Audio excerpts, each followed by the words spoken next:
Welcome, welcome. I see people rolling in. Thanks for joining us.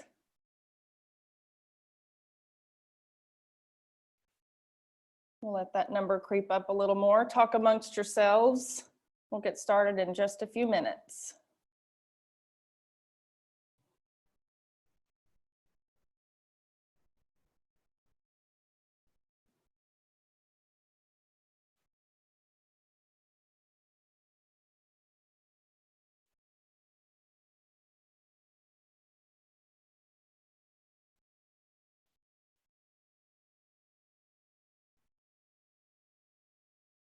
Game Masters, you're more than welcome to unmute yourself and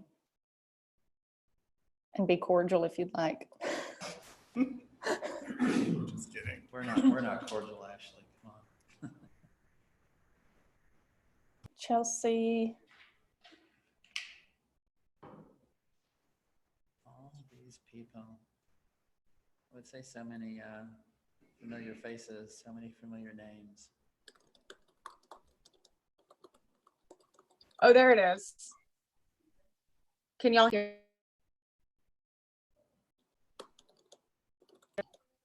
Can you hear me, Ashley? Yes, I'm sending you a note right now. Oh, thank you. Thanks, Brian. I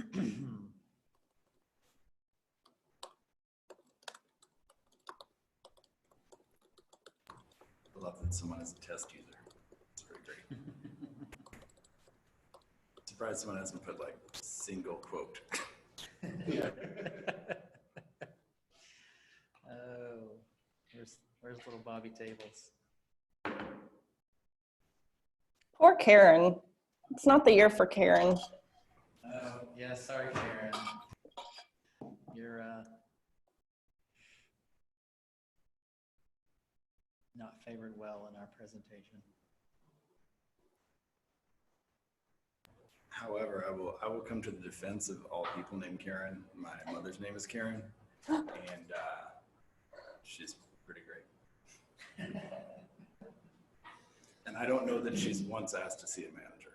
Like when we've gone out for dinner as a family, as a child, I don't think we ever needed to speak to a manager. Redeeming Karens one at a time. What's her haircut look like? Not the one that you're thinking of. Okay, good. Just wait, it's in a slide. Yeah. We'll give folks another couple of minutes to join. I see that number of participants creeping on up. Thanks for being here.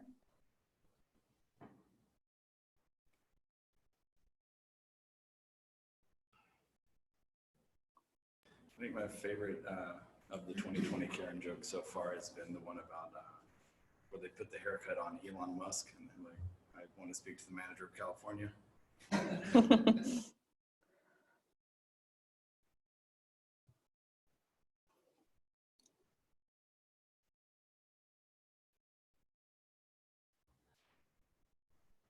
This is like the Tonight Show, but during the day and far worse.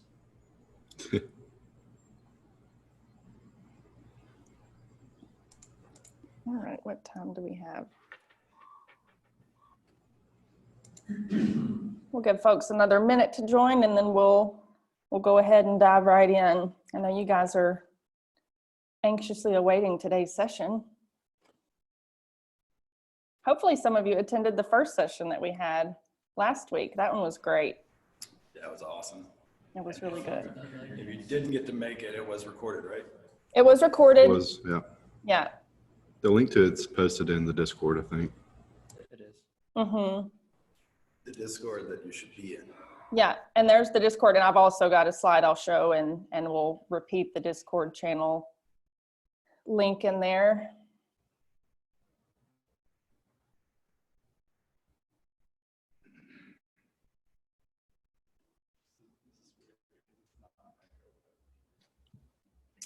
Okay, let's go ahead and just jump into it. That's what we're here for, right? Let me share my screen.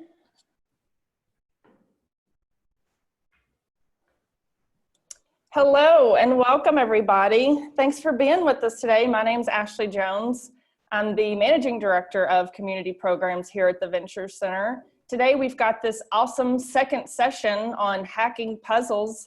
We've got Daniel Spillers, who's the Enterprise Solutions Architect at the University of Arkansas at Little Rock. He will be today's moderator. We'll meet him in just a little bit. We've also got Tommy Haycraft, who's the Security Analyst at Euronet Worldwide.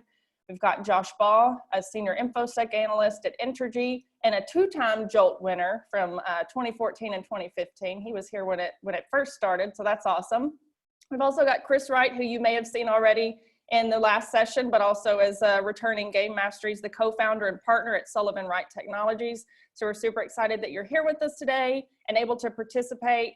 As many of you know, this is the time of year that we normally have JOLTed, the actual competition where we're all together. There's about 200 of us all hanging out for a weekend, Fridays through Sunday.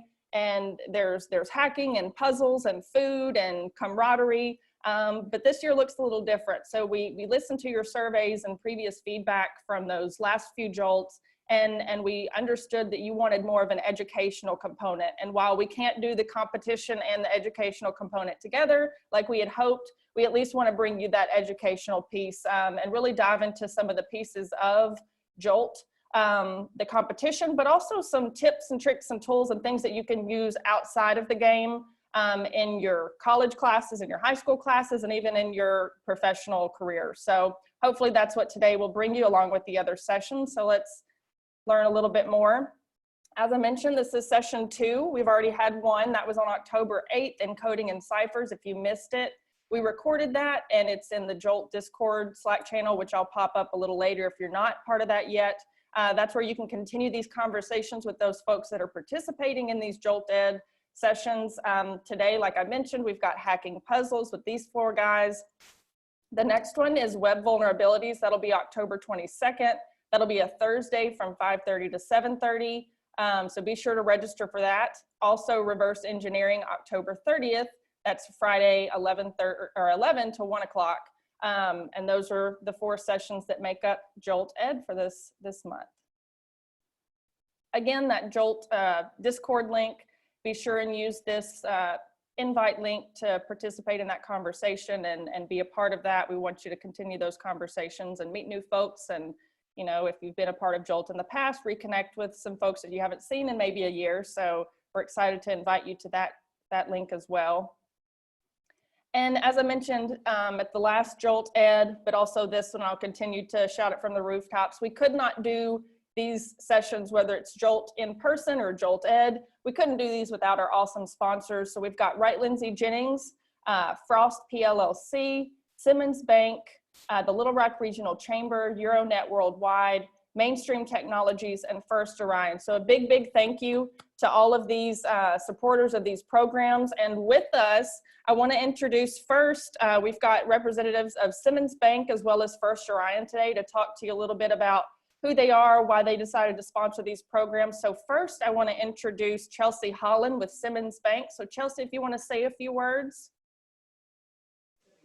Yeah, hi, thank you, Ashley. Thank you for the invite. I really appreciate it. And welcome to, I guess, the Hacking Puzzles Challenge, the second JOLT Challenge. My name is Chelsea Holland. I'm the Security Operations Center Manager for Simmons Bank.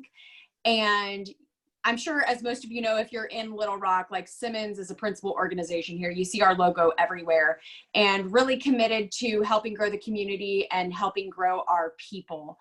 I participated in JOLT last year. The company sponsored myself and my team. I tried to find my JOLT t-shirt, but I couldn't find it. So I was like, I'll go a little more formal. But I was gonna wear my JOLT t-shirt. Myself and my team competed last year, and it was, you know, obviously it was pre-COVID. So all of us were in the room, you know, the amount of people, the energy, the competition, it was just a really cool thing to be a part of. And I'm really excited that even though in the midst of the global pandemic, this is still being arranged, there's still the opportunity, the experience, and the education. So Simmons is very honored to be able to partner and sponsor this event. So thank you so much, Ashley, for inviting us. Absolutely. Thanks so much, Chelsea. And also I want to invite Tyler with First Orion to say a few words. Hi there. Thanks for having me again this year. First Orion has been a multi-year sponsor of JOLT, and we just are huge fans of the Venture Center and anything that we can do really to support technology and development and data in the Central Arkansas area. We are located and headquartered here in North Little Rock, Arkansas. So we just moved from Little Rock across the bridge to North Little Rock. And First Orion, really, our mission here is to help people trust their phones again. And through that, we provide transparency and communication. So you'll see, I'm sure a lot of you have experienced spam calls and do not answer your phone a lot of the time because of that. And that's really what our team of data scientists and engineers are fighting against every single day. So we do feel like we help and make the world a better place, but it's fighting one spam call at a time. First Orion is really, really big into, like I mentioned, the local tech community, but we're really big into creating jobs and keeping them here in Arkansas. While we have about 240 employees between Arkansas, Bellevue, Dubai, and the UK. A lot of them are here in Central Arkansas.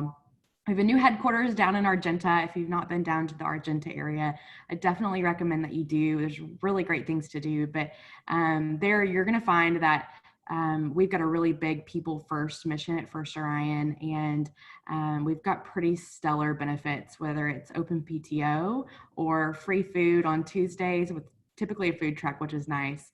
Beer 30 on Thursdays. We just opened a full state-of-the-art fitness center for our employees. That is really, really nice. So definitely recommend checking out our careers page if you are finding yourself interested in and looking and exploring new opportunities. And then I lead our talent management area, so that's going to be recruiting and employee experience. So definitely going to try to connect with you guys on LinkedIn just to keep the connection open. But thanks for having us again this year. Thank you so much to Tyler and Chelsea with First Orion and Simmons Bank, as well as all our other sponsors. Again, like I said, we couldn't do this without our sponsors. So with that, we do want today's session to be interactive. And with that, I'm gonna go ahead and launch our first poll. So bear with me. We wanna know, just out of curiosity, have you participated in a previous JOLT? Pretty simple, yes or no. We just wanna see who we're talking to. I know a lot of you are in our JOLT Discord channel and have already started those communications, and we just want to see, just like last time, it's about half and half. We've got 44% yes, oh, it's changing on me. Now look at me trying to run around the numbers. So roughly 40% yes, roughly 60% no. So thank you for being with us today and you know, learning a little bit more about JOLT. I'm sure that'll be covered because fingers crossed we want to do another one next spring. So thanks for being here. And with that, I'm going to go ahead and turn it over to Daniel Spillers, who is going to moderate today's session.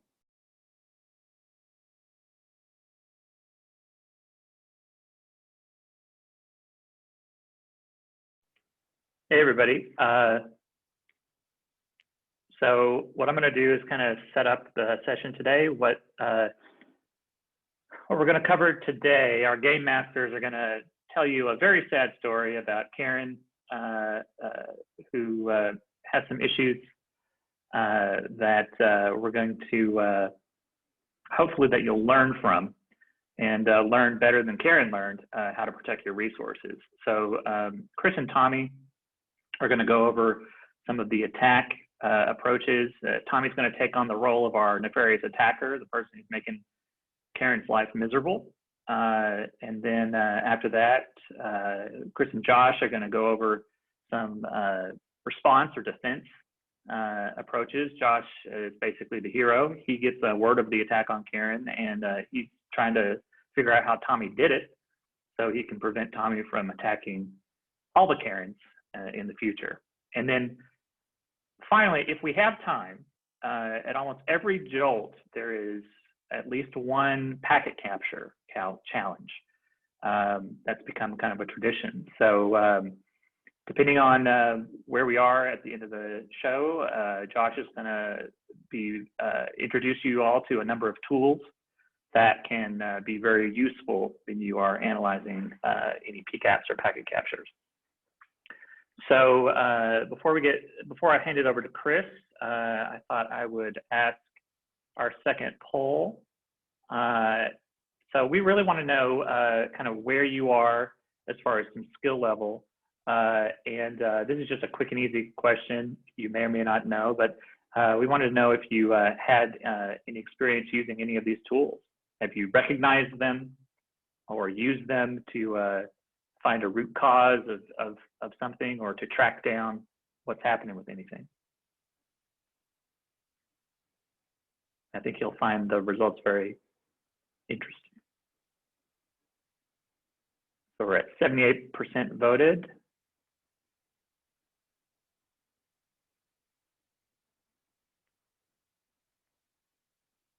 Just a couple more. This is cool. Okay, I'm going to go ahead and in that poll, and I'll go ahead and show you the results. This is kind of the community you've got here in the room with you. Looks like InMap is a very popular, widely used tool. But we've got a good spread of people who've never seen any of these tools, so you're going to learn a lot. But I'm glad we've got some experienced folks here. So, all right, so I will go ahead and hand it over to Chris. All right, thanks, Daniel. Let me share the appropriate screen here. All right, so you get to hear my voice, unfortunately, quite a bit. But we're going to go through some, starting with the attack, as Daniel mentioned, and walk through kind of some of the thought process that you'll want to think about as you see these types of puzzles on the scoreboard. I think we already went through most of this. So let's jump right in. So typically when you open up a puzzle on the scoreboard, if it's on a hacking or a penetration or some kind of puzzle that looks like that, you're going to see something very simple, like an IP address or something, just a tiny little crumb of information. And generally with the attack puzzles, it'll be an IP address, maybe an IP address in a port, or a a web address in some cases. But we'll get into that a little bit more next week. For this one, we are okay. Is it? I'll lean in. Is that any better? Let me go check my sound to make sure it's still the right one. I should be picking up this microphone. You guys hear me okay, or? We hear you. It's soft, so just lean into the mic. Yeah. Okay. All right. I will try to bring the mic closer. Maybe it's okay. How about now? All right. We'll just try to talk a little bit louder. All right. So when you do log in and pull that clue off the scoreboard, it's generally going to be something very simple, like an IP address or an IP address in a port or something like that. So in this case, we've got, you pull up the clue and it's 10.1.20.11. So obviously an IP address. So where do you go from there? Ding. So there's kind of an overall process to this. And this is the process that you'll see when anybody's talking about an actual attack. It's a very simplified version of that.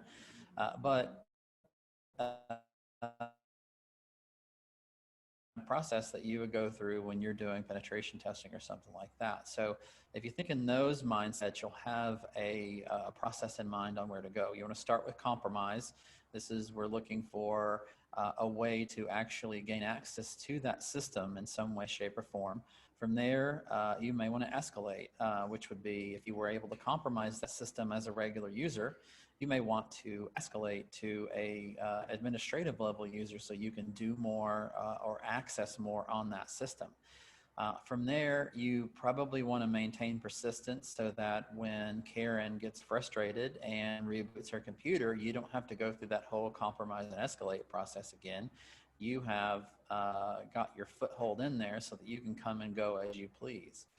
And then if you're attacking a corporate or an enterprise or any kind of organizational network, you probably want to pivot and see what's in there. You know, once you walk in the door, you want to see what's around. You want to jiggle the handles on the door, see what's in the room, see if there's you know, just a big pile of cash laying on somebody's desk somewhere, or the hacking equivalent of that. So this kind of gives you that that overall process in steps and how we go from one to the other. And I know we didn't talk about recon a little bit. I kind of lumped that in with compromise, but generally we do need to start with reconnaissance and figure out where we're going to attempt that compromise. Because what it seemed that might be, or what you see that you might think is juicy for compromise, we may have tricked you in the puzzle so that you know can't actually come in that wide open front door, but you have to find something a little bit more creative. Generally, for the lower score puzzles, we mean those to be a little bit more easier for people to get in and get their feet wet. So if the puzzle's a 100-point puzzle, then it's probably a little bit more obvious than if we're handing you an IP address for a 300, 400, or 500-point puzzle. So to start with recon, there's several tools. I asked you about some of these tools. Mmap, this is a great tool that allows you to figure out what services are listening on that network. So the services that are listening on any system on your network are generally how the computers talk to each other. So different systems on the network will talk to each other through these open ports. And that's what you use Mmap to find. You know, do they have a web server? Are they a Windows system listening for domain controller connections? Are they a Linux system that might have secure shell listening for command line type connections there? So you're looking for all sorts of things in there, and that'll give you kind of a good map of what that system looks like on the network. We can start very simply, and I'm sorry I didn't change the IP addresses on these to match. But we can start very simply and say mmap the IP address. This is going to give you kind of the basic generic results of what mmap provides you. And it probably won't give you all that you want to see. And actually, it might not even give you anything because mmap tries to ping that system first. And if it can't ping that system, it will think it's down. And in a lot of cases, systems are configured so that they're not going to return a ping command. So you might not, you know, you might get an artificial return from mmap saying this system is down when it's really not. It just can't return, it doesn't return a ping. So that's why you add that tac pn in there to tell it, don't try to ping it, just assume that it's up. We get a little bit more complex and add that tac little s big V in there. What that's going to do is that's going to try to determine the versions of the services that are running. So you might have a web browser running on port 80, but what this will do is that it will try to determine if that's an Apache web browser or a Microsoft web browser or some other obscure web browser out there. So this just adds a little bit more flavoring to the results that you get back that can help you determine what these services are and which ones might be ripe for attack.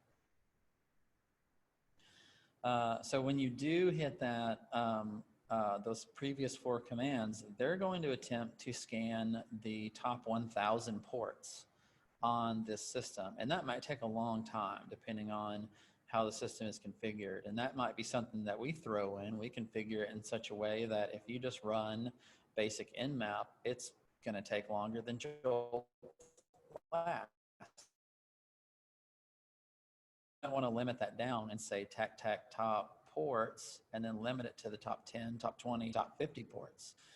Excuse me. And this will give you the 20, in this case, the 20 top used ports according to mmap. So this is going to be juicier things like port 80, port 443, port 3389 for remote desktop, 22 for SSH, even some of the hopefully unused ports like 21 and 23 for FTP and Telnet. So this will give you some clues into the more prominent ports that are out there, but it'll also reduce the amount of time it takes. And so the last one that I've listed here is TAC-O, and that will try to fingerprint what the operating system is. So you can generally look at that, and if you know what you're looking at, by looking at that, the results for each individual open port on the TAC little s big V, you can probably guess what it is.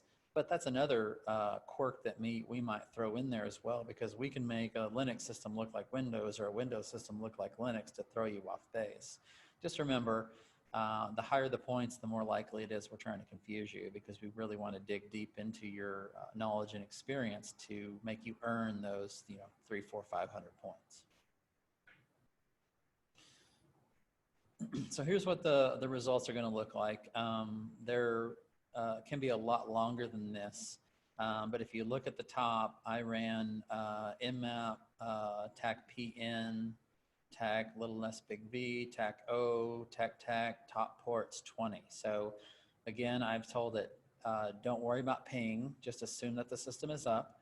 I want to try to fingerprint the versions of the services that are running. I want to try to fingerprint the operating system, and I want to limit the scan to the top 20 ports. So remember when I said you're looking at ports like 21, 22, 23, 80, 33, 89, you can see all those in here. And when I said, can generally tell that this is a Windows system or a Linux system, depending on what the ports that come back are. And here you can look at it and you can see, okay, port 445, 135, and 139 are open, which are very, very common Windows systems. And port 22, now in this case, mostly port 22 is closed, which is a very common indicator that that's a Linux system, but not certain, just highly likely, kind of a stereotype in this case. And if you look towards the bottom, you will see that this assumes that this is several different types, and in this case it's completely wrong, unfortunately. But it says aggressive OS guesses, Microsoft Windows Server 2012, Server 2012 R2, Microsoft Windows 7, things like that. I believe this is actually a 2019 server, so I'll never trust. You can't completely trust what this tells you it is. So you have to be a little bit more discerning and not just rely on your tools, which is a good rule of thumb in being a security analyst or a penetration tester or a vulnerability manager or any technical role within InfoSec. So it's just a little bit bigger of a screen there. If you couldn't see it, this is the breakdown of all the different ports. So you can see that we've got ports that are labeled as open and ports that are labeled as filtered. Filtered generally means that a firewall has caught the packet that we attempted to send, or the packets that we intended to send, and just dropped them. So there's no response or anything. So mmap knows that the fact that it didn't get anything back, that there's probably a firewall in place that's filtering those. The open ones are the ports that the firewall is allowing through that mmap got a response for. So we can see that, kind of there. Some of them, if you see a lot of closed ports, that could mean that there's not a firewall running at all, and the operating system is returning a reset packet that's saying, hey, this port's not open, instead of just ignoring your mmap scan. So there's a lot of things that you can discern from this, and there's, I've given you just basic command line functions there. So I highly recommend as you play with mmap that you go and just run an mmap dash question mark or /h, depending on what operating system you're running on, and see all of the different functions. Just go look up mmap and Google the web page for it and look at all. Very powerful tool. So again, just a slightly bigger screen looking at the OS fingerprinting there. That is completely wrong in our case. Okay, so beyond that, that I think was the initial kind of recon there. We'll do a little bit more recon, and in some cases that recon gets a little blurred into the actual compromise side of things. So you've got other tools out there like Nikto. We asked for that one. This is specifically a scanner that looks at web servers. So if you found a web server on there in your mmap scan, you might want to queue up Nikto and run that against that specific web server to see if there's anything that you can exploit there. Metasploit's one of those where the line is blurred. There's a lot of scanning tools in Metasploit, but it's also an attack platform. So you can run some scans within Metasploit and attack from that same platform. Nessus, common commercially available vulnerability scanner, will scan a lot more broadly than either Nikto or Metasploit. So if you aren't really concerned about being very loud when you scan, sending a lot of network traffic to the victim, then you can use something like that. And that'll give you a very broad base of potential vulnerabilities that you can explore for further attack. And then there's just tons and tons of other specialty scanners. One specifically I'll use if you see something that has a web server and you pull up that web server, or you pull up your browser and you go to that web server and you see that it's a WordPress site, then it might be a good idea for you to go look for a WordPress specialty scanner like WP Scan. So that can help you find some of those issues with WordPress that you could then further even use in your compromise. And then from there, you've got the compromise side. So remember I said Metasploit, you can use it as a scanner and you can use it to execute the exploits against the system. ExploitDB is a great internet database of different exploits for vulnerable systems. So if you see some kind of obscure thing, maybe say a flaw in UPS software, UPS management software or something, or you see that there's maybe not necessarily a flaw in that, but you see that there is UPS software management software listening on a port, then you can pull the version number out of that. You may go to ExploitDB and search for that specific piece of software and see if there is a flaw in that version number that and then see if you can find some exploit code to use against that. If you've got something like a telnet service or SSH or something, it might be worthy of trying a brute force attack against a password there. We may have created something that is simple and doesn't have a very difficult password that you can pull down a common password list and run against. We've done that before. We've done some complex ones with brute forcing a service. And then generally any kind of remote services there, when you're looking at those, you are probably going to want to kind of start salivating when you see things like remote desktop and telnet and anything that has specifically geared for complex remote connections like that. Escalating once you're in there, there's different things that you can do here. There's installed software that's on there. As I mentioned, that you might have a UPS management software somewhere that you find that's 17 versions out of date. Just go see if there's some sort of flaw that you can exploit there, and that would allow you to escalate your privileges from regular user to an administrative user. I use the UPS software as an example because that UPS software might be running as an administrator.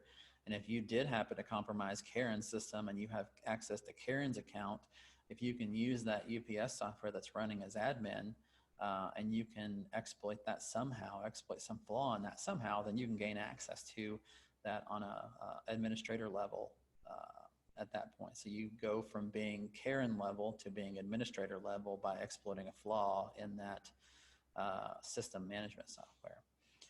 If it's a Linux system, there's a lot of native tools in there and a lot of kind of little quirky ways that you can do. Kind of one of the more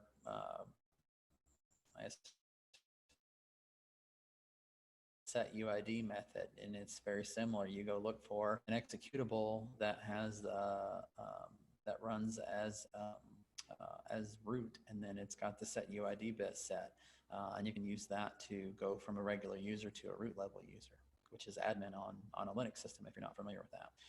And then again, ExploitDB, I list that again, even though ExploitDB, like I said, has a lot of initial compromises.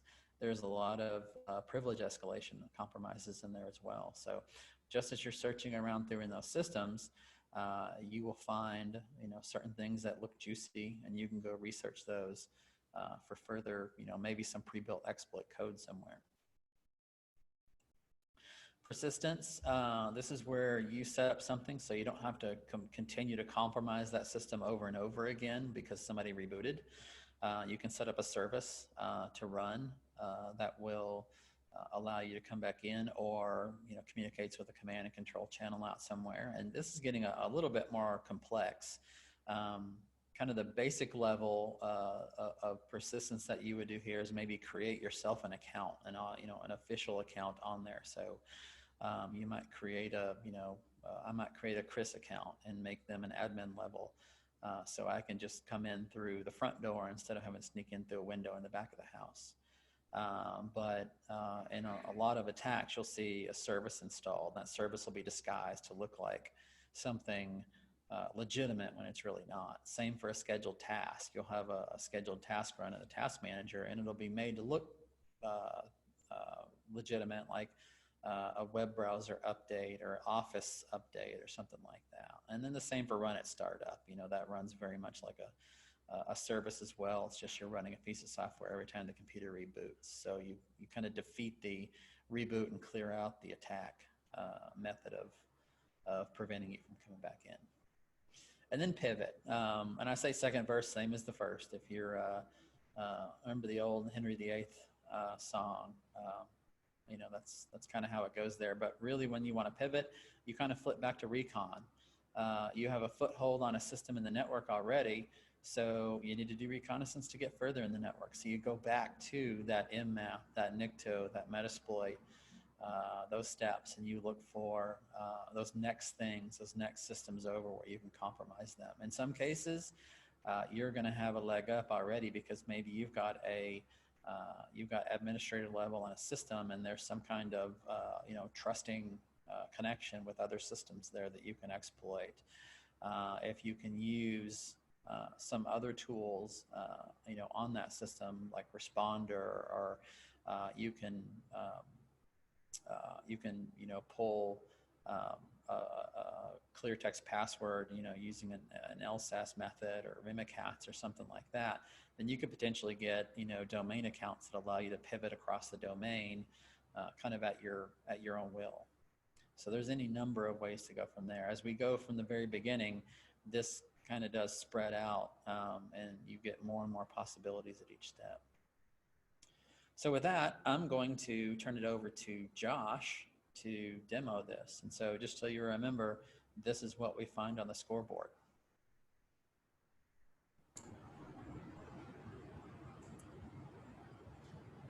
Hey guys, this is Tommy, not Josh, but Oh, sorry. let me just share my screen really quickly. Josh and Josh. We're all just Josh. Okay, so like Chris said, sometimes you're given an IP address and you're not really sure where to go with there. So the first thing that I always do is I try to figure out if anything's listening using Nmap.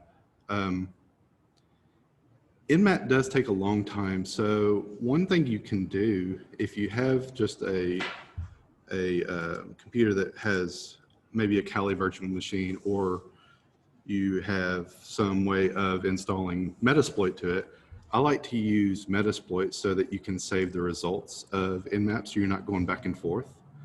So whereas Chris was talking about using Nmap, like, for example, if we want to do only a certain port, if I remember the IP address, you would do that. But if you're in Metasploit, one thing you can do is put DB underscore in front of that, and it will save it to the database so you can reference it later. So I'm not sure, this shouldn't take too long. But anyway, I will stop this and just show you the results. So you can see earlier I was able to do an Nmap scan, and these are the open ports. So you see 80 and 8080, which are showing to be HTTP server, a web server. You see 445, so it's likely a Windows server. 3389 is your remote desktop port. So from here, you can log in using 445 and 3389, but we don't have any credentials yet. So normally the first thing I look for are the web ports. So if you just want to take these and look in the browser, yeah, so this is on port 80. We have something called Sentry HD. I'm not sure what that is. So you just do a quick Google. Yeah, it's a UPS monitoring software. So I'm going to hold off on that for now just to see what else we've got. We don't have any credentials for that. So if we go to the other port, which is port 8080, you can see we have a WordPress blog, a very, very empty WordPress blog. Okay, so we don't have a lot to work on. Okay, so I started this earlier. I hope it's finished. It has not finished. So what I did here was I tried to run a NICTO scan. NICTO takes a long time, depending on what's on the web server it's scanning. But NICTO is, it's one of the more well-known kind of vulnerability scanners for web servers. So it will show you stuff like, you know, what HTTP methods are there, and it checks for known malicious or known vulnerable software, directories that are known to cause problems. So this is a really good thing if you're kind of at the starting point and you're not sure where to go. Another good one to use is called DIRB, which is Dirbuster. And I never remember if it needs a flag or not. We'll find out though. Yeah, so.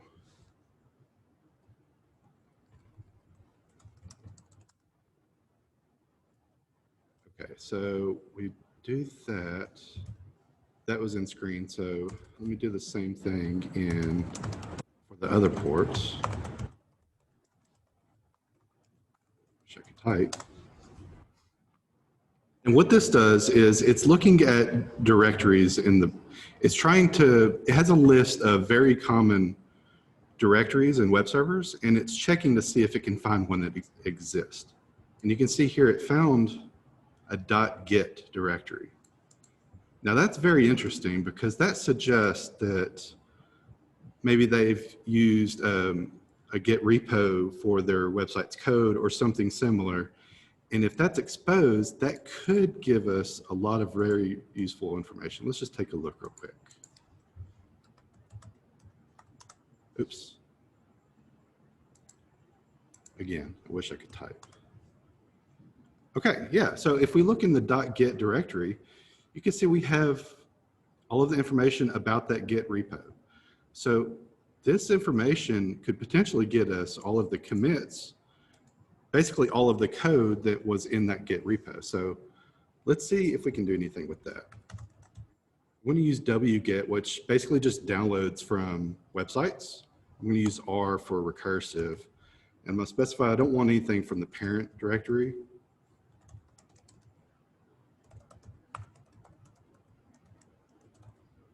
And then I want to specify .git. Let's see what happens. This is where it gets Goodness. good. Oh.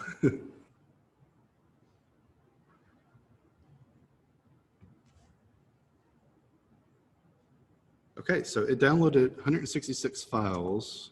Let's go into the directory it downloaded to. The only thing you see is robots.txt. That's because on Linux, directories are hidden. So you got to do ls-a or ls-la. And you can see we have the .git directory and it was able to download it. So now we can try to rebuild all the files using that directory. So if you use git reset --hard, that should give us all the files back that were inside that directory. And you can see now we have basically the entire root of a WordPress blog. Very cool. So the one file that stands out to me is the wp-config.php file, because I do know that that's where the database username and password is stored for WordPress blogs. So let's look in there.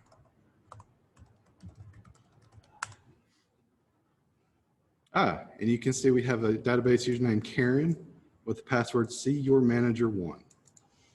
Very strong password, very strong. Okay, so now what do we do with this? This password is just for the database, and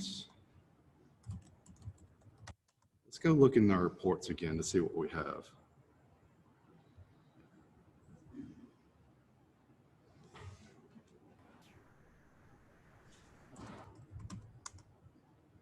Okay, so we don't have any database listening that we can see. We do have, we can obviously try to log into the WordPress blog. I don't think that would give us very much because it is very empty. We could try to let's try to log in with the RDP, which is remote desktop, and just see if, I mean, Karen, let's face it, Karen's probably reusing passwords, so let's just try that.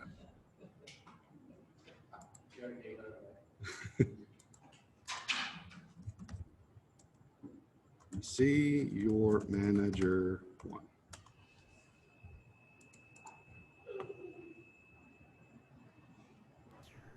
Okay, and we're logged in. Oh, Karen. Yeah. Okay, so if this was a JOLT competition, this is where you probably get a flag halfway there. So for puzzles I make, I like to try to put flags on the desktop or in a pretty noticeable spot so that you would not miss it. Okay, so now that we're logged in as Karen, I guess the first thing to do is to get a feel for what's on here and get a feel for usernames and stuff. So if we use net user, it will show us all the usernames. Lots of suspicious people here. And Karen. So let's see what, I'm logged in as Karen. Let's see what groups Karen is a member of. If I do net user Karen, okay, you can see she's only a member of remote desktop users and users. That just basically lets her log in using RDP. So not a lot of good. Let's take a look and see what programs are installed.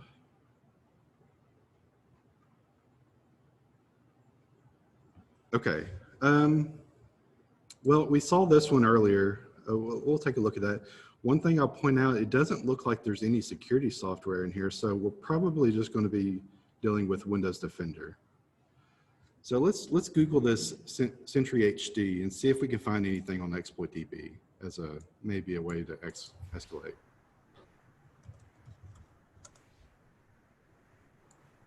Tommy, is Windows Defender normally quite a pain to deal with? To be honest, they've gotten a lot better over the past couple of years, but if you know it's there, I mean, it's pretty easy to test to see if what you're doing is going to trip it up or not. So I would say if you know it's there, it's easy to get around.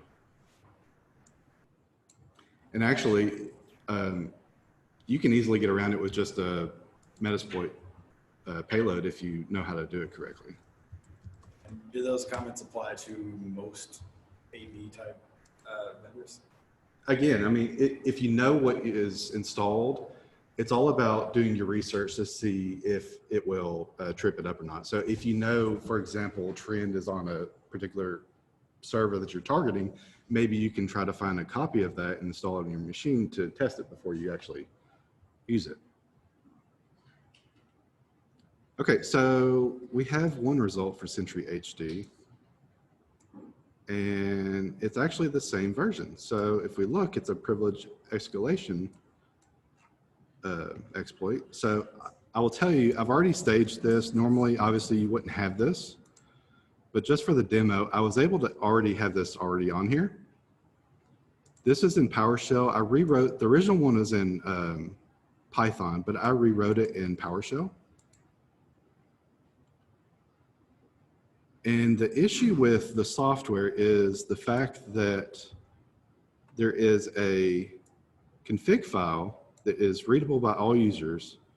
And then that config file, it has clear text credentials. So using the software, it is able to run scripts, and those scripts are ran as system, which is, you know, if you're Linux, that would be equivalent to root. So what this does is it pulls the username, password, passes a bunch of stuff to the website, and it says run script.bat. So let's go look at what I've got ready for us.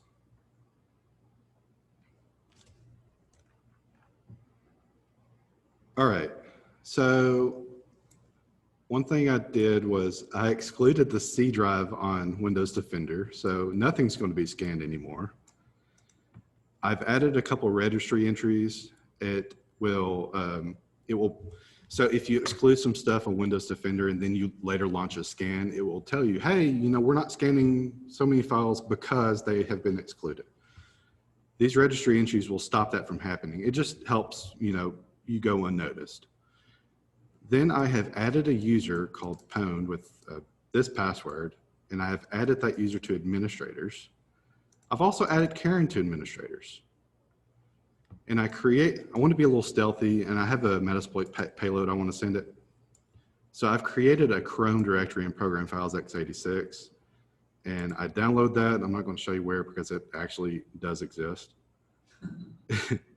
And then I've created a scheduled task that is called important Chrome updates that will then run the Chrome executable as system, and then it will run that task. So let's kick this off and see if it works.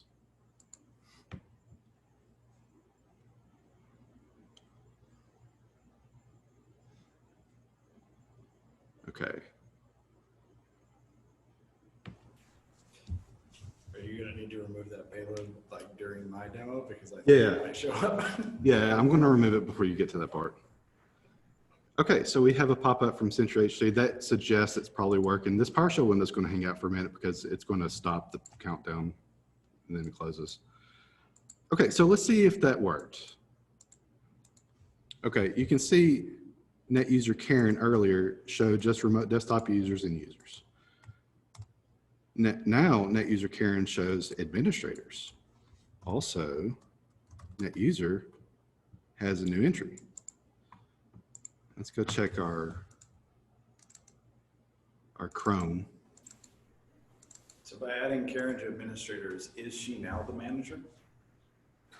Well, she's always been the manager. All right, so this looks like normal Chrome. This is something I compiled myself. This is actually a Metasploit payload. Let's see if the Windows Defender exclusions worked.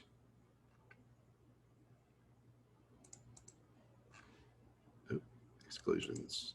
Yeah, so the whole C drive is excluded now. Okay, so let's go to my remote server. You can see we have a new session, session 118.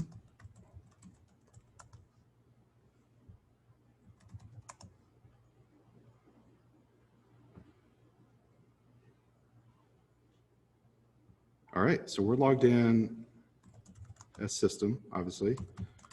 Let's go find our flag.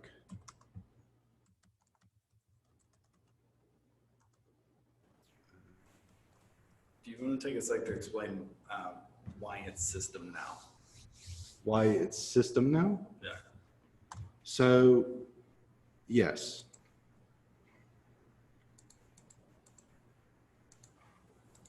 One second. Okay, so our scheduled task in task scheduler. Oh, it's not going to show up on here. Basically, our scheduled task. Let me get rid of this line. Hold on. So we might actually see this later. That's fine. I just want to remove it before you show it. Okay, so the scheduled task will run the executable I gave it as the user's system. So that's basically how we're running a system right now. So as far as Metasploit's concerned, we're system. Okay, so yeah, so we have our flag, and that's it. So now we've pretty much taken over Karen's computer.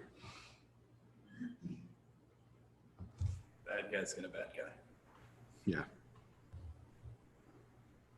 Should All be right. ashamed. All right, so Chris, are you taking over from here?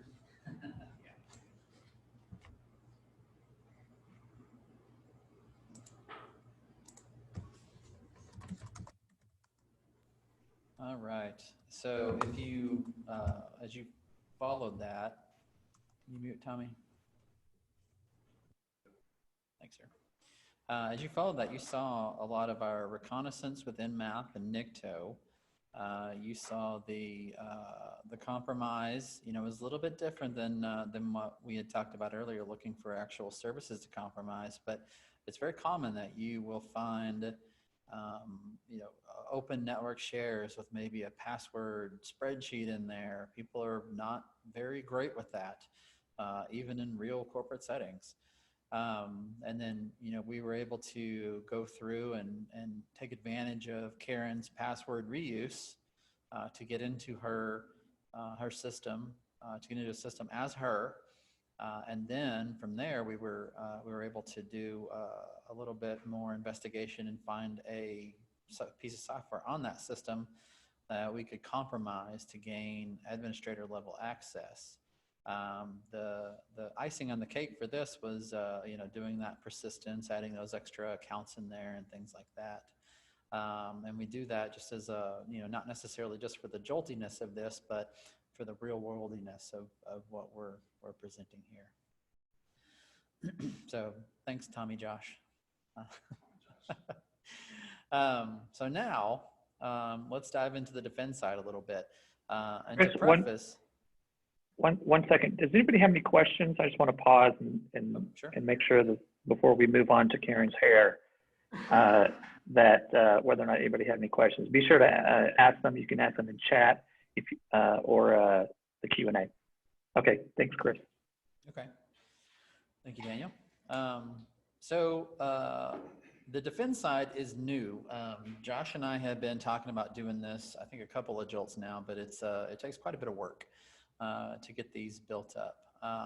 And the demo that we have here for you is fairly close to what we would implement in the next jolt when it comes to the defense side of things. And this is really meant to look at the other side of what Tommy just did from the attack side. So say you pull up the scoreboard and you find this clue on there. Around 7:30 p.m., Karen reports that her computer is doing funny things.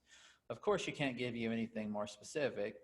She's probably in a tirade and, you know, just demanding that you fix something because IT is magic.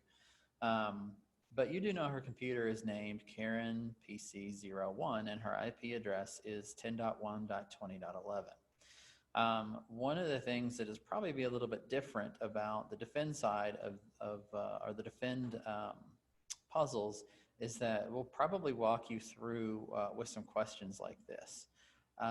This is a little bit easier way to do it than to do flags because most of the tools that we're going to use within these defend puzzles would be easily, you know, search out the term flag and find the flag and just hand jam it into the scoreboard field. But what this does is it actually walks you through an investigation a little bit more. And I do have to say we kind of stole this from OpenSOC, which Josh is a part of for many, many years, or still is a part of, I guess, was a part of. But if you were in Jolt, I think in 2017, you may have met the OpenSOC creator, Eric Capuano, was on the DevMill team. Josh has helped run the OpenSOC, and I've had the privilege of getting to do that before as well, and it walks you through in a little bit better kind of investigatory way. So the questions you might see are, you know, things like what was the IP of the attacker that logged in via RDP using Karen's credentials? What was the name of the new account created by the attacker? And you already know these because we've seen Tommy do them.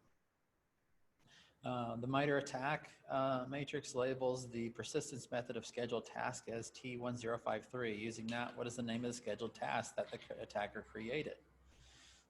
Which process ID was responsible for creating the malicious Chrome executable? And then what was the command line that was run to create the malicious Chrome executable? So this walks you through. It's not easy to just search out the word flag and go to town hand jamming those into the scoreboard, but it actually walks you through the investigatory process, so you'll actually learn from that. So in the presentation side of this, we're not going to walk through so much of the processes. We're going to look at the tools and talk about those processes. So this is a really good graphic, kind of a data flow graphic and a systems connectivity graphic of a security operations center using a lot of open source tools here.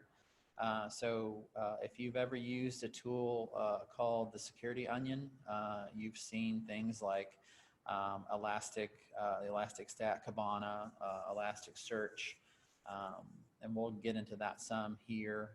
What feeds that on the remote end is a tool called Beats, which has multiple iterations. The one that we're using here is called Winlog Beats. And then on the server, we have a couple more things configured, but on those hosts, the host will feed the audit logs through the Winlog Beats agent into the Elasticsearch, which you can use Kibana to actually visualize, do searches, and run the investigation. So if you do have Security Operations Center experience, you may have other tools like Logarithm or QRadar or something like that, or Splunk. If you've heard of Splunk, this is very similar to that. On the host itself, we configure the Windows system auditing to be a lot more active than it is out of the box. Out of the box, Windows doesn't really configure a lot of the built-in auditing infrastructure is actually on, but we will go and configure it to audit things like log on and log off, services, processes, scheduled tasks, any activity in the registry. But then we go add another tool in there called Sysmon, which is a really good tool from sysinternals that augments those auditing functions within Windows. And this will do full command lines. We can actually do network communications within the from that host. We can send file hashes on file activity. We can send more granular events related to file activity itself than we can with the normal built-in Windows system auditing subsystem, Windows auditing subsystem. Once those get from your endpoint systems, and they don't just have to be Windows logs, you can send over Linux logs, you can send over application logs, you can send over firewall logs, you can send over NetFlow data. I pull even in the instance that we run inside my company, we pull message traffic out of Office 365 as well as the unified audit logs out of there. And so we use extractors in there to dissect those logs. When you have Beats installed, it's usually fairly easy because a lot of that's done kind of behind the scenes. You don't have to configure that. But when you're using syslog or you've got like our custom Office 365 integration, you've got to go and create all that stuff yourself. But what you want to do is be able to dissect all of those, instead of just a line of text, you want to break it down into IP addresses, usernames, timestamps, things like that. And you want to make sure those fields are normalized so that when you're looking at a destination IP, it's always DST-IP or it's always destination_IP. You don't have 14 different fields with a destination IP in there. And you don't have different kind of confusing similarities from different fields from different sources. Once you do go through that, you'll store it in a database. There's kind of systems engineering things to think of here. Elasticsearch has some limits on indexes. You also want to set your retention because you probably don't have exabytes of data, exabytes of storage to store, some of these logs. We have to be very conscientious of how much logging is sent from different types of devices and retain the logs from different sources for different periods of time so that we're not just spending thousands of dollars in cloud hosting on this. And then your rotation methodology, are you just going to delete things? Are you going to archive them in a more of a long-term cold storage, or how are you going to do that? You know, what's required of you, or what have you decided is best practices for your organization? And then you have visualization and alerting, which this is where most of the security analysts are going to do their work. A lot of the stuff before that is going to be handled by systems engineers, perhaps with some input from those analysts on what they want to see. But the visualization and alerting are where you are going to spend a lot of your time, you know, monitoring those dashboards, going in and performing searches in the logs to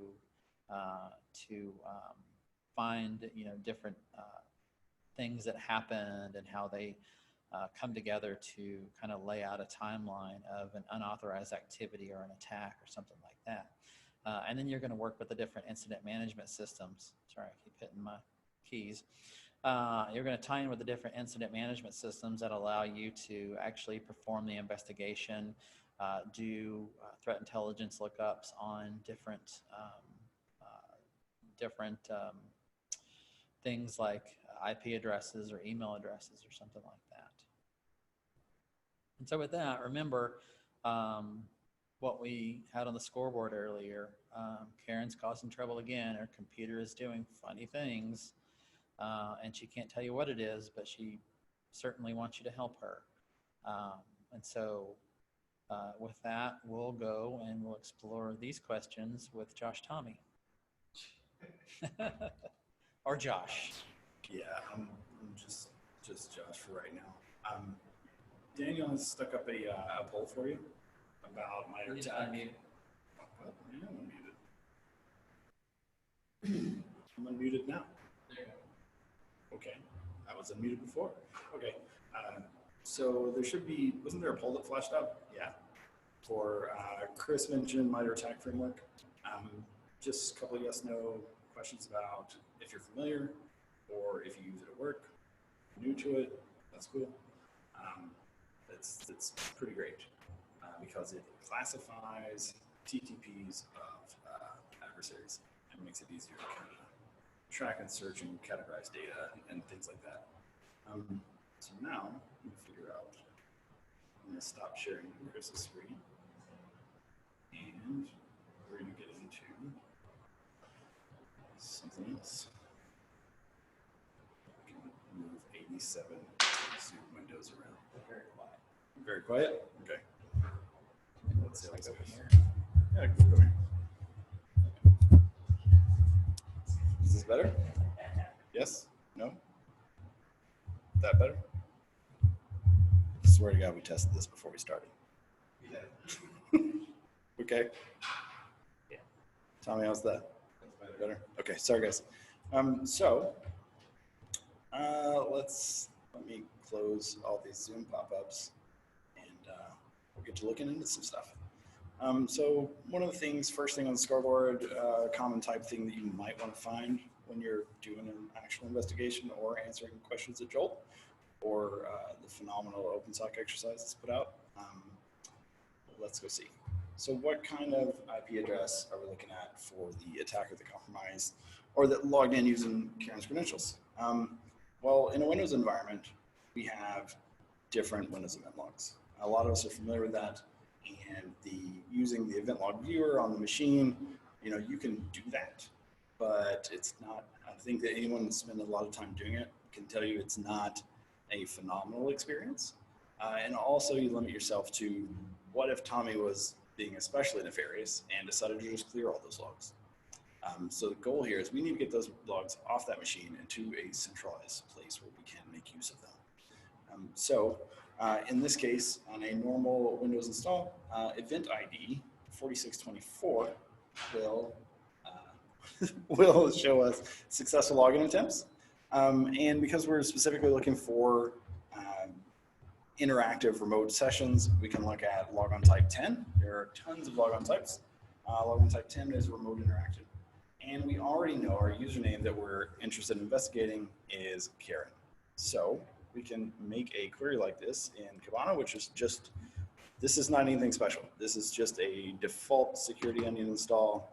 I have limited my time frame up here that I'm searching, because Tommy, I actually made him do this on Sunday so that we wouldn't have to be doing this live, but all this data does exist from, 15 minutes ago or whenever he did it as well. So we're gonna just look for these things. Interactive logon type 10, 4624 is the event for successful logon, and username Karen. It comes back, we've got a couple of events here, and we have expanded this one, and we see that it's using Elastic Comment Schema right now for parsing out all these different interesting fields, one of which is event data IP address right there. So scoreboard, put that in there, get some points, cool, good deal. Next question was, what was the name of the new account created by the attacker? So for that one, we have a different event ID, or Windows tracks new account creation. So we can do 4720. This may not be specific to creation. This might be for modification as well. We see some results. We see this took place on Karen PCO1. So look at this. We've got event data, SAM account name, owned right there. So it parses it out for you. If it wasn't parsed, we can go to the message field, and this is the full event log from just straight out of Windows, and you can try to read it. Kind of sucks. It's really great if you can get your logs parsed nicely and normalized, but I understand the tremendous struggle that is for a significant number of organizations. If your data is not cleaned up like this, you're not alone. There are massive organizations out there that struggle with this exact problem. Next question is about Know-Your Attack. So in this case, they want to know about persistence method called scheduled task, and it is specifically known as Know-Your Attack T1053. So instead of looking for a specific event, I'm just going to search for T1053 because some of this data has been enriched and tagged before it was ever shipped in. So there are some significant advantages to this. You free yourself up from being tied to a specific SIM vendor or Splunk or this Kibana instance or whatever. If you can shift left all your enrichment as much as possible and tagging and classification and all that kind of stuff, then you free yourself from the shackles of being stuck with a specific vendor, and you can have the same data set across multiple sources. So if, like for instance, if you have Splunk in your organization and it's a very good tool and you can use it for, enriching and evaluating things and doing lookups and all that kind of stuff. However, if you're doing it in Splunk, you're as soon as you're not using Splunk, you've lost all those capabilities. So let's shift that outside as much as possible. That's my personal opinion. I'm sure that there are people better than me at this that can speak to that. So we've searched for only this string, and we've come back with 2 events that fit that description. I know that these are being tagged in a sysmon configuration thing. So let's go back and see what our actual question was. What is the name of the scheduled task? Okay, so let's go see. Here's the command line data for this event, which is a process create. In this particular case, it's a process creation for a scheduled task. We're going to create a scheduled task. It's going to run on logon. The task name is this. Boom. So was that our question? Is the question about task name? Yes. What is the name of the scheduled task? So question answered, important Chrome updates.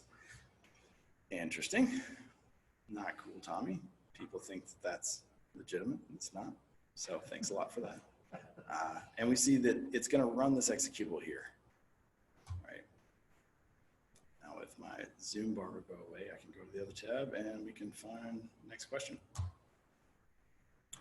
Process ID responsible for creating the malicious Chrome executable. So the task is going to run the malicious Chrome executable, but we need to know, how did that file get there? Because if you've ever looked at a lot of common malware tools, I'm not going to call out vendors specifically because I hate all of them equally, because they all fail in interesting ways at the worst possible time.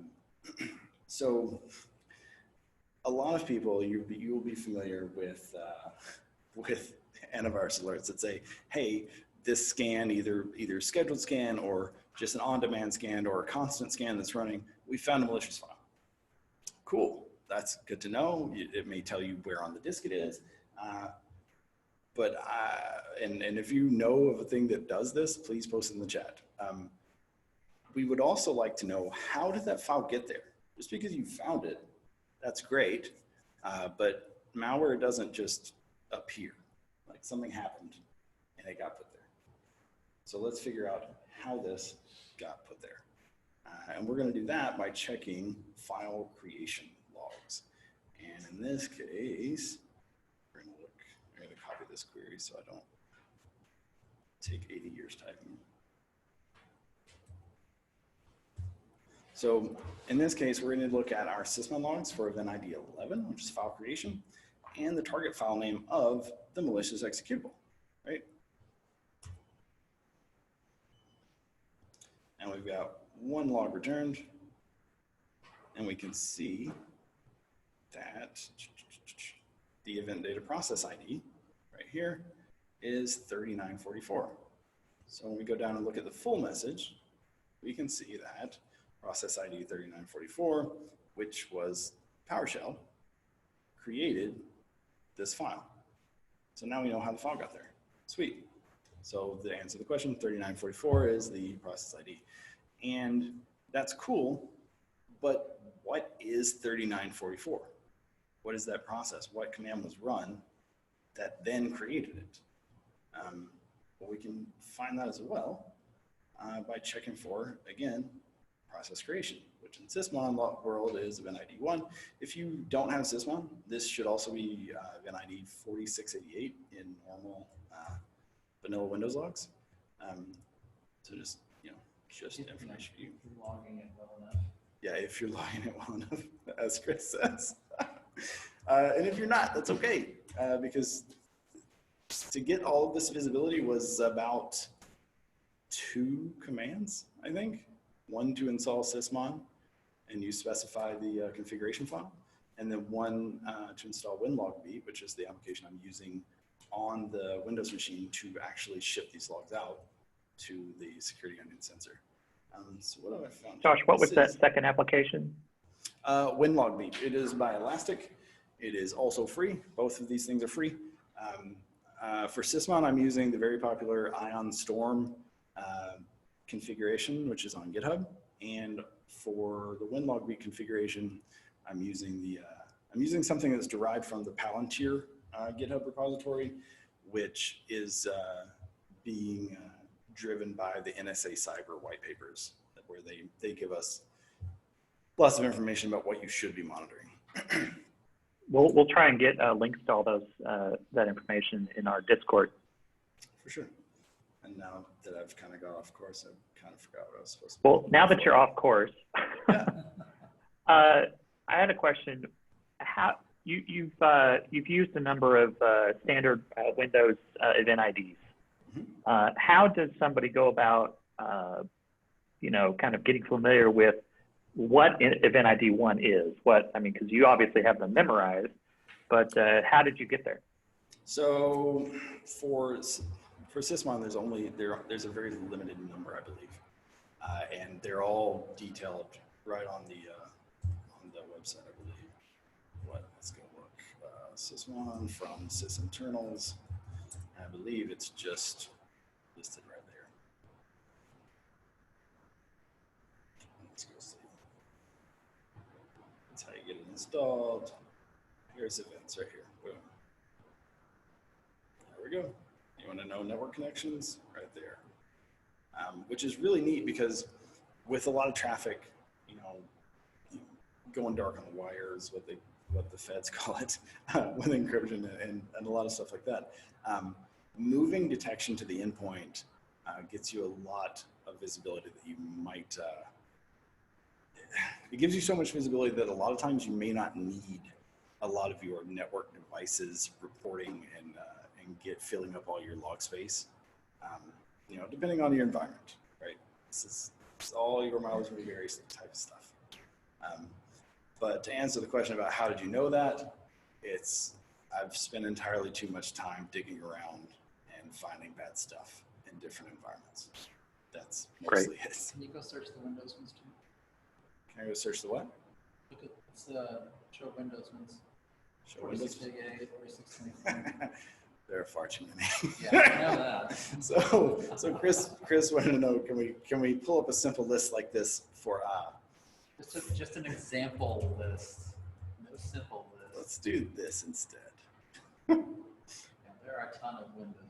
Yeah. Man, I'll find a link to this, but these guys have a very, very good. Sorry. We can just continue this in the Discord. Yeah, we'll continue this in Discord. I'll get you a link to it, but these guys have posted a very nice page on GitHub where they describe exactly the event ID, what it does, where you should be logging it, and a few other things. And it's all just in Markdown. And I've personally taken that Markdown file and done some text manipulation so that I've just created a nice CSV of it so that I can reference it anytime I want or send it out to other analysts or whatever. But we can definitely continue that in the Discord or wherever. So back to whatever this question was, we're trying to find the command line that was run to create malicious Chrome executable. And that one, this is the wrong thing. Event ID one, and that's not what you want. What you want is event data, like process ID, I think, is 3944. So this will be the process creation for that process ID, which will show us very cool stuff like the event data command line. So in order to create 3944, this was the command that he ran. And because he's sneaky, he even put a flag here in the user agent field. Hey, did you get that payload deleted? Yeah. Okay. So never fear, this payload is real and probably does bypass Windows Defender. However, he has taken it down, so don't try to go download it anymore. Just move it to a different directory. Right. Actually, that's true. Don't run Deer. So what he's saying is that you can run Deerbuster at whatever URL that is, and maybe you'll find it, right? So we've answered all the questions, and we got a little bit of a insight into this investigation. This is kind of interesting here. We've got a parent command line, so I'm going to just search for this string here and see what we find. Since we know this was the script that he was using, right? Actually, modify this a little bit. Since we know the script that he was using to do all this stuff, right? We know that it was a script running out of Karen's home directory. We can now, let's just look for process creations right there with the parent command line of that script. And let's pop this down and check out the command line. I'm going to add this to the column view, and then I'm going to collapse this single log entry so that we can see in a very easy table all of the things that script did when he ran it, which is cool. So these are all things that you may have to do in your job. You might be sick of watching this because you do it all the time. Maybe you learned something, but if you are already familiar, you already work in soccer or something like that, this is normal stuff that everybody has to do. But if you're new to it, that's cool. All right, how are we doing on time here? Still got a little bit of time. All right, do we have any questions at this point? We've answered all our scoreboard questions. No, hang on, let me just stop sharing. And you can ask questions about anything we've been going over from the very first. Don't be shy. Please. I do want to follow up, Josh, something you said about, a lot of what you showed was endpoint data, collecting data from the endpoint, from the actual machine. And that, what you're collecting is, you also said, malware doesn't just appear. Somebody has to take action. So what you're collecting is action. But they did use the network to get there. And so one of our earlier questions was, if I'm starting out and scanning, how detectable is that? So where do you put, monitoring who's scanning your network versus who's doing things on endpoints? How do you balance your time and effort as a security professional? You do it all. It's all of it. All you have to do is everything. And I know how silly that sounds. That's another Josh quote right there. Right. And all you have to do is everything perfectly the first time. But a lot of the network stuff will be handled by a lot of your common devices that you're going to find in almost all enterprises, right? All your firewalls, all your IPS, IDS, all those type systems, they will detect and alert on all those kinds of common scanning activity, as well as some stuff that's not common, right? Some very, very smart people put these things together, and there's tons of stuff available in the open source community for things like snort rules that will work across a multitude of different types of devices, because a lot of that stuff is vendor agnostic. So yes, the answer is to do it all, but there's a lot of resources out there for you. So yeah, there's a lot of monitoring already going on. So yes, doing scans can trip up things, and you may get shut down. You may get shut down automatically, like without anybody even doing anything. So we have another question. Back to endpoint modifications. Can you detect or analyze registry changes in the same kind of method, the log analysis method that you use? Yeah. So, what was it? Tommy used from command line. He used a way to create registry keys. There's absolutely ways to detect any of those things. So what we didn't show in any of this were any kind of detections. This was 100% manual digging through logs. But that's not the way a lot of this works. That's the way it works when you're responding to an incident, or you're threat hunting in your environment, or something like that. Or you're playing a game. Yeah, or you're just playing a game like JOLTed.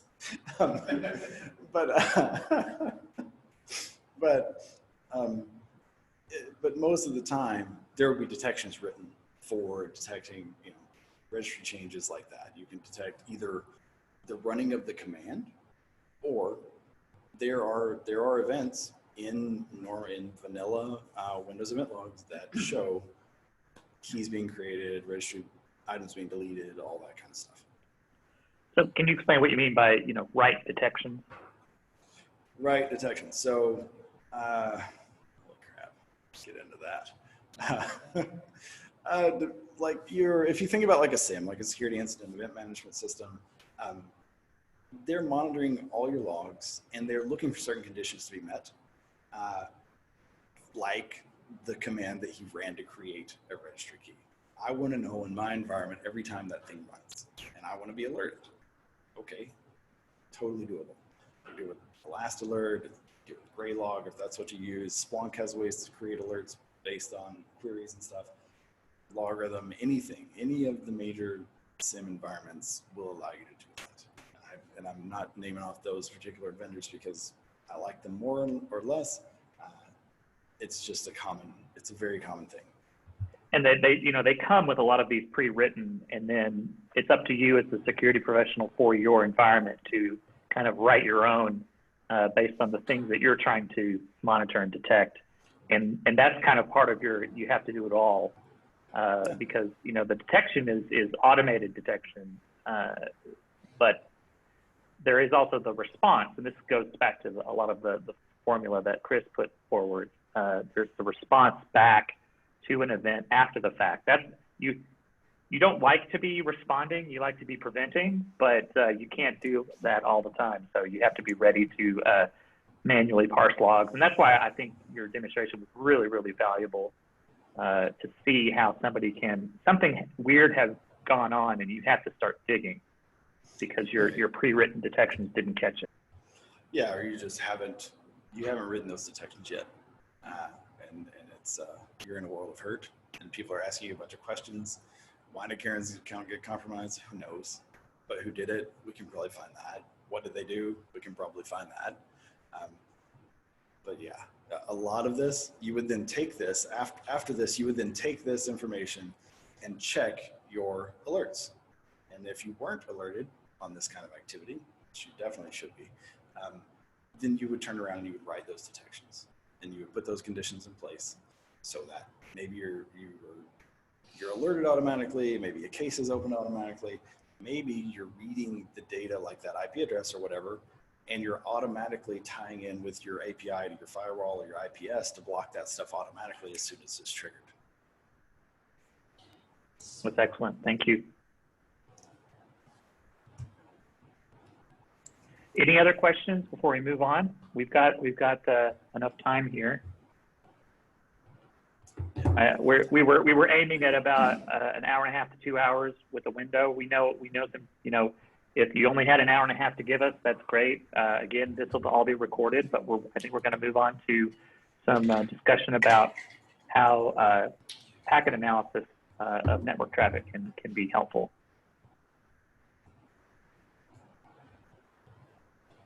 All right. Thanks, Daniel. So the last part of this, we logically went through attack and then defend as a kind of a logical progression, since the defense side played off what we did for the attack. But I'm glad that we do have some time for PCAP, because we always seem to have a PCAP puzzle in there.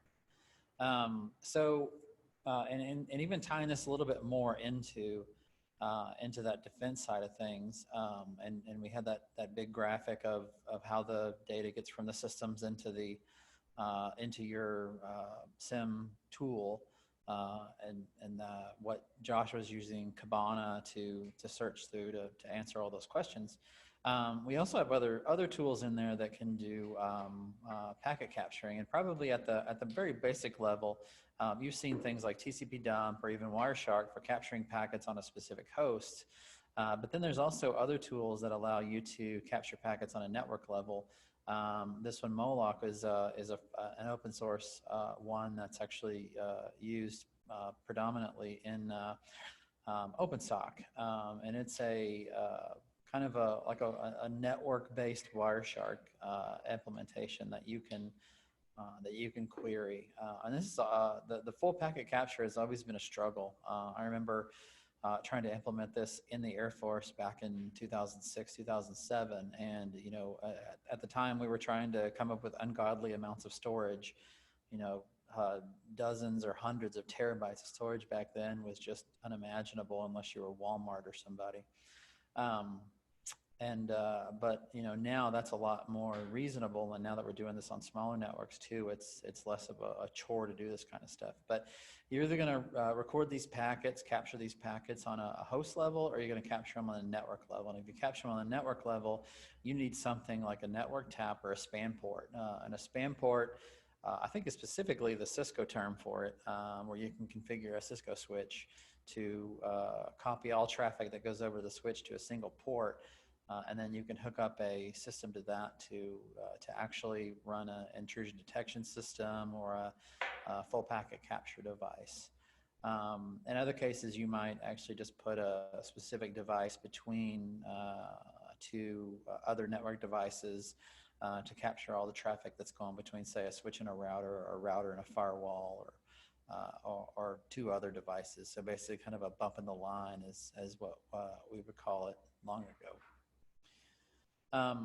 Analysis tools on that. I mentioned Wireshark specifically. You probably have all heard of that if you've done JOLTed before, or if you've been involved with information security for a reasonable length of time. But TCP dump also has some kind of command line abilities to carve out packets. And then Josh is going to speak a little bit more on tools called Brim, and then the functionality within Security Onion that Zeek provides. And you may have heard of Zeek before under the term or under the name Bro, but that was a couple of years ago, I think. They changed the name of that from Bro to Zeek. So we try to keep from confusing people there. But there's tools that are built into that same package that we use just to show you the defensive side through Kibana and Elasticsearch. But there's tools to do packet analysis as well. If you've done Jolt before, you've probably attacked the PCAP puzzles with Wireshark. But we did want to demonstrate a little bit of some other ways to do that so that you had some more tools in your tool bag. So with that, I'm turning it back over to Josh. Tommy Josh. Whoever that guy is. Yeah, we don't know what her name's anyway. All right, let's open up Wireshark for a second. Wow, shoot, I can't do that. I need to share my whole thing, I think. All right, let's move some Zoom stuff out of the way. All right, so if you've been in Jolt before, or you just have spent a ton of time digging around in PCAPs, it's a pretty common thing to use Wireshark. It's the first thing that everybody usually opens up, and it's incredibly powerful. I've used it a lot in the past. I don't use it so much anymore, but it just, can you zoom Wireshark? Because I'm sure this is tiny. Zoom in, enhance. Okay, so anyway, so this is just the basic Wireshark layout. I haven't done anything special. And in my wholly unprofessional opinion, I'm not a huge fan of the UI here. And it's not, there's nothing wrong with it. This is the normal way that people use it. But a lot of people, especially if you're new to packet capture analysis, you get overwhelmed because it's just, I don't know, whatever.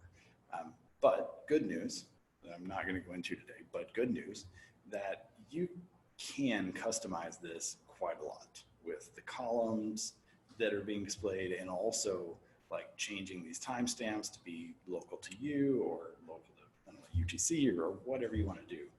There is some significant, ways to do that. In this particular packet capture, we've got some protocols here listed. We got some HTTP requests. Here's a GET request. Here's the length, how many bytes were transferred. So this is, just regular PCAP stuff. I'm going to filter to HTTP like this, so that we can do something that's pretty common for Jolt challenges is just we need to know what happened here. And so we can follow this HTTP stream, and we see requests in red and responses from the web servers in blue. So here we go. We know, in a Jolt challenge, you might get asked, like, what was the user at first? So here you go. Well, here's the refer header right here. So this is where this thing all started. We've got server responses, comes back, there's some PHP stuff here. This is that's not PHP, but you know what it is. Then there we go. Here's response, tons and tons and tons. Another request. Here we go. Now we've made a request to here. So this just tracks how this thing happened, right? So you might get questions about what was the third request, or what was the something else. You might find some JavaScript in here. You might find flags in the HTML that was the user was browsing the site. Just following the stream in the context of Jolt, or in the real world too, is incredibly useful. So that's just a really quick thing that you guys might need to know how to do if you don't already. Hey, look, we got a function called J. Sweet. That's neat, and we know that, for instance, this was a request for where's the GET request? For this right here. But we know it came back with a bunch of this script here. We can copy this, right? We can select all this text, we can save it out to a file. So we need a way to extract these things. We need a way to extract all these files out of here. Well, luckily we don't have to go in here and carve out the bytes like we used to. Now we can do things like file, export objects. Look, we can export session keys, all kinds of fun stuff. But for the purpose of JOLT, you're probably going to be looking for files more than likely so that you can then further analyze those files. So export objects, we're going to export it from the HTTP stream. And look at that. I don't know if I can zoom this window. No, sorry about the size.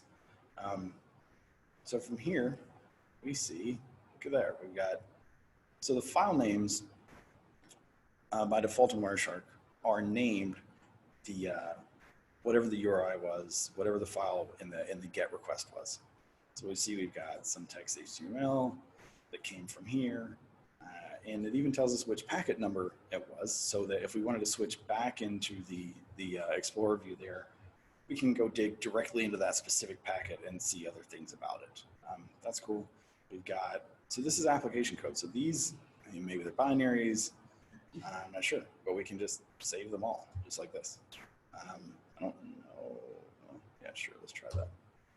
I don't know if this is actually gonna happen, but we're gonna do it. No, nah, we're not gonna do it because, listen, because there's a, what you guys don't know is there's a tremendous struggle that's gone on with this machine. So, and we're not gonna talk about that. But yes, you won't have these problems. So we can go get those files out and then we can go and analyze them. And that's, let me see if I've already done that. I may have already actually done that.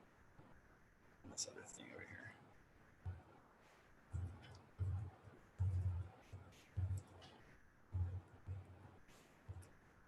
No.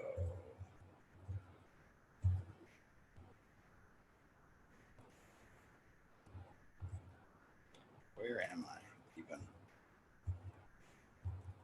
I was already in there. Sorry, guys.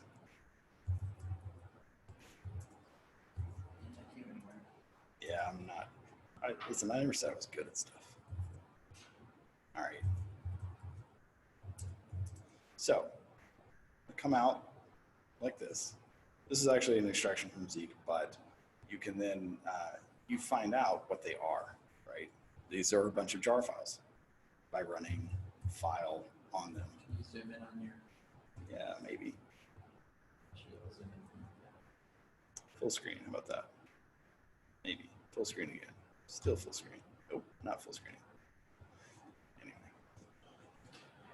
So from now that we have the files, we can do stuff like we can get checksums, right? We can check MD5s, we can go out to virus total, we can check if it's malware, we can do further analysis, we can check for strings in the binaries, we can look at the data if it's an image, whatever we need to do for the purpose of solving challenges in JOLT. Sweet. Let's close this. That's really neat. I don't know, my machine's freaking out. I have started using a different tool, which relies on Zeek, and it's called Brim. And it is, it's really interesting because what Zeek will do is it will analyze packet capture or packet data period on the wire or PCAP saved or whatever you want. And it will go through it and it will identify this is all HTTP traffic, this is traffic where files are, and it will get information about that in a very, very, it creates logs per type of analysis that's done. I don't know why that is not launching from here right now. Let's try this.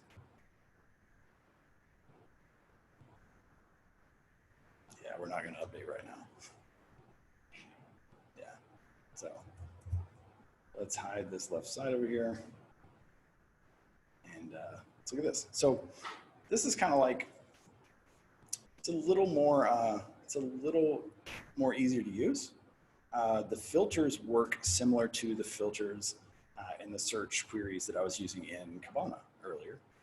So these are all just fields that you can then search. We've got a cool timeline here. I'm not saying that you can't get this same data from Wireshark. I'm sure that you can. But I didn't do any customization whatsoever, and this just popped open like this.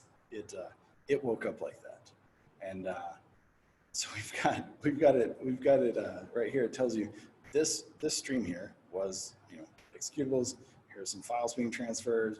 There's some HTTP traffic. There's stats about that traffic because Zeek calculates statistics about the traffic that it analyzes. There's more HTTP traffic, more files. I don't even know what this is, but let's click it. So this will pull up log detail about this. So it tells me right here, this was the transmit host, this is the receive host. Because it's an IP and it's blue there, it supports, I can right click, I can go see who is this right here. I can look it up in VirusTotal to see, is this a known bad IP? Are people reporting this? Copy paste and threat intel stuff. And so it's already calculated the MD5 and SHA-1s for me right here. And there they are. So I can right click this MD5 and say, do a VirusTotal lookup. And there you go. It will go out and it will come back and it will tell you, hey, this is known malicious or it's not.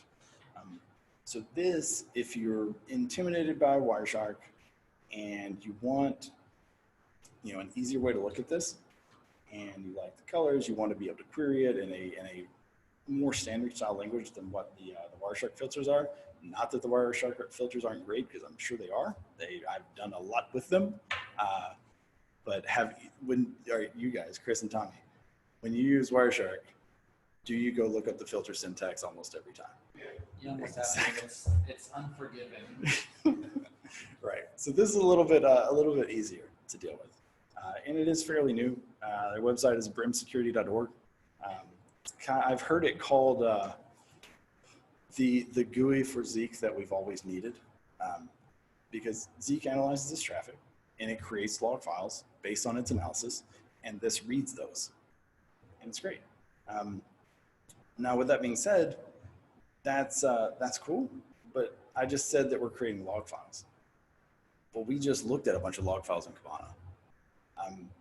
Security Onion, which I'm not going to go into right now, but Security Onion, the sensor distribution that we were using earlier, it supports importing PCAPs. I believe the command is SO, like all Security Onion commands are prefaced with SO. I think it's SO-import-PCAP. And what it'll do is it'll take that PCAP data, it will run it through all of the sensor things that are pre-installed. In this case, it'll run it through Zeek, and it will actually return back to you information about signatures that would fire. Like in this particular PCAP instance, I know that the signature for a fake AV Java download happened. And so I know that it will report that.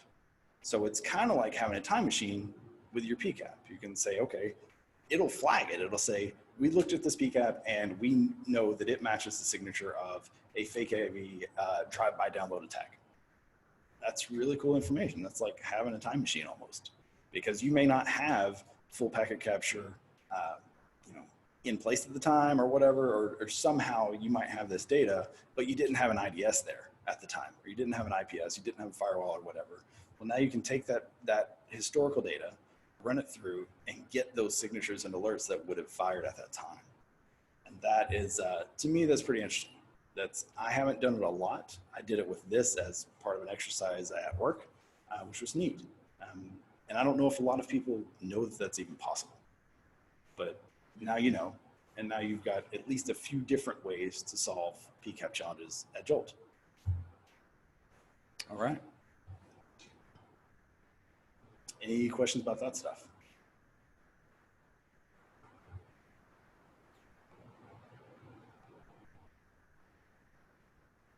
Stop sharing.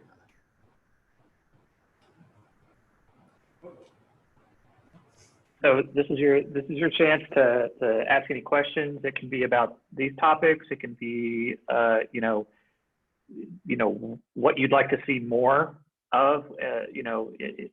As far as attack and defend and inspection and analysis goes, maybe in future JOLTed.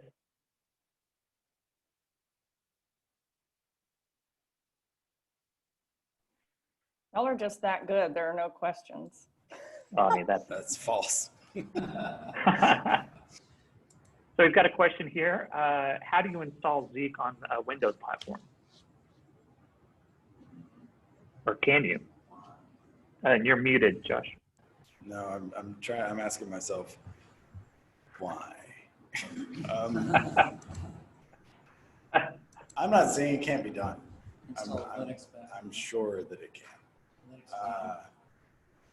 Normally, this is the recipient of your traffic. So a lot of the commercial IPS solutions are actually running Zeek under the covers, or Bro, or Snort, or something else, right? And they, God, why would you?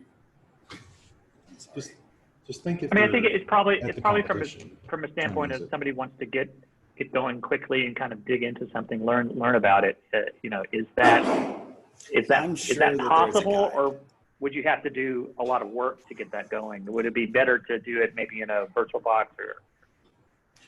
I would suggest checking out VirtualBox or VMware or Right.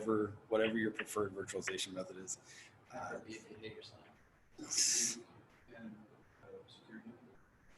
So that is another thing. So Security Onion, you can download this ISO. It's a Linux distribution. So you install it, and it installs in Ubuntu base OS. And then when you boot it up the first time, you'll have an icon on the desktop that says set up Security Onion. You run through it, you'll configure some basic stuff like what's my management interface, what's that IP, is it dynamic or static? You do a few things, and then you'll reboot and you'll run it again. And when you run it again, it'll set up all the tools. It'll set up Zeek for you, it sets up Kibana, it sets up Elasticsearch, it even has Kafka in there, Logstash. And it sets up all that stuff to be a sensor. And then you can just point data at it or packet flows at it. And it will do that for you. I've personally never had to set up Zeek on Windows. I'm sure that the wonderful team behind Zeek probably has a guide on their website to figure that out. But unfortunately, I'm not that guy. Would you say that, because of all the other things you might be using alongside that kind of analysis, or especially if you're going to ingest that into, an index like Kibana, because all those things are very, kind of maybe work better or easier to do on a Linux type stack. Would you suggest that? I think that I would prefer it because I think when you run into issues and you start Googling the problem, you're going to find a lot more solutions because a lot more people are running this on Linux based operating systems. Excellent. That was a great question.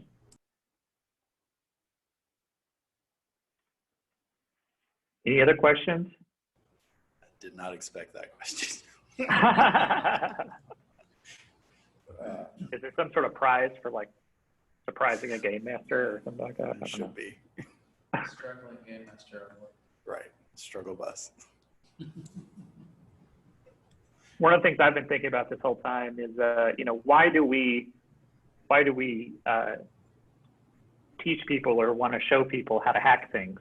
It's not because we want to encourage illegal activity. That was kind of where the initial quote, if you were here at the beginning of the session, was about, is that it's really important to know all of the vectors and the ways that people can attack you, and to be well versed in that.